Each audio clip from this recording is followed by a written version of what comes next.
ये बेटा सबसे पहले आप लोगों ने ये बात याद रखनी है, जब भी किसी दो चीजों के दरमियान डिफरेंशिएट करना है, जैसे डिफरेंशिएट बिटवीन है, अगर किसी दो चीजों के दरमियान डिफरेंशिएट आप लोग कर रहे हैं, डिफरेंस बयान कर रहे हैं, तो लाजमी तौर पर पहले सेंटर में लाइन लगाएंगे।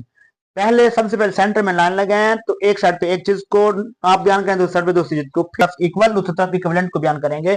अगर एक डिफाइन ऊपर और एक डिफाइन नीचे लिख देंगे तो आप लोगों का वो क्वेश्चन गलत है। जब तक आप सेंटर में लाइन नहीं लगा के उसको लिखेंगे, वो आप लोगों का डिफरेंशिएट सही नहीं होगा, वो आप लोगों को क्वेश्चन क्रॉस कर दिया जाएगा। तो क्वेश्चन क्या है हमारे पास, differentiate between equal set and equivalent set. हमने इक्वल और इक्विवेलेंट के दरमियान डिफरेंस बयान करना है, डिफरेंशिएट करना है इसको। ठीक है, अब देखें इक्वल सेट क्या होता है, two sets A and B. जब भी हम इक्वल की बात करते हैं तो वहां लाजमी तौर पे दो या दो से ज्यादा चीजों की बात की जाती है। इक्वल तब होता है हम किसी एक का दूसरे के साथ कंपैरिजन करेंगे तो यहाँ इक्वल क्या है, two set A and B, यानी दो set A and B are called equal set, वो इक्वल कहलाते हैं। दो set A and B equal कहलाते हैं कब, if they have same, if they have exactly same, वो मुकम्मल तौर पे बराबर हो, क्या हो, एलिमेंट उनके सेम हो, यानी if they have exactly same element, यानी वो प्रॉपर मुकम्मल तौर पे एलिमेंट क्या हो, सेम हो। एग्जांपल है इसकी कि एक सेट ए है 1 2 3 4, इसके अंदर नंबर है, दूसरा सेट बी है 2 1 4 3 है, यानी जो नंबर्स ए के हैं वही नंबर्स बी के हो, तादाद भी बराबर हो, नंबर भी सेम हो, तो वो इक्वल सेट कहलाते हैं। अब इसको इक्वल को हमने इक्वल का साइन दे देना है, तो ये ए को इक्वल किया बी के, ये इसका सिंबल है।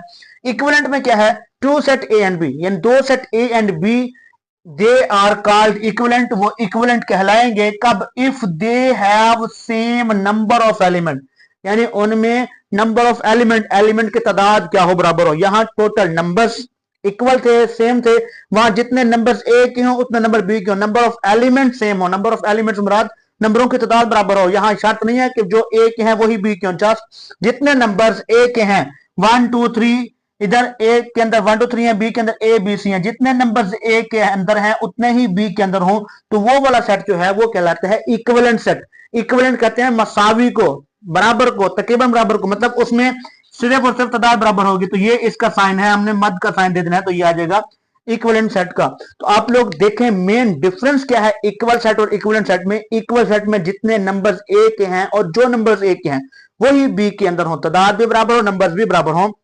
जबकि इक्विवेलेंट सेट में जितने नंबर ए के हैं उतने ही बी के हो, जस्ट तादाद बराबर हो, एलिमेंट्स बराबर हो या ना हो उसकी कोई शर्त नहीं है। तो ये था हमारे पास डिफरेंशिएट बिटवीन इक्विवेलेंट सेट और इक्वल सेट। दो चीजें याद रखें, डिफरेंशिएट में सेंटर में लाइन लगानी है, और इक्विवेलेंट और इक्वल में सिर्फ डिफरेंस क्या है कि एक में तादाद और नंबर बराबर हो तो इक्वल, दूसरे में तादाद बराबर हो, नंबर बेशक बराबर ना हो तो वो इक्विवेलेंट सेट कहलाता है। तो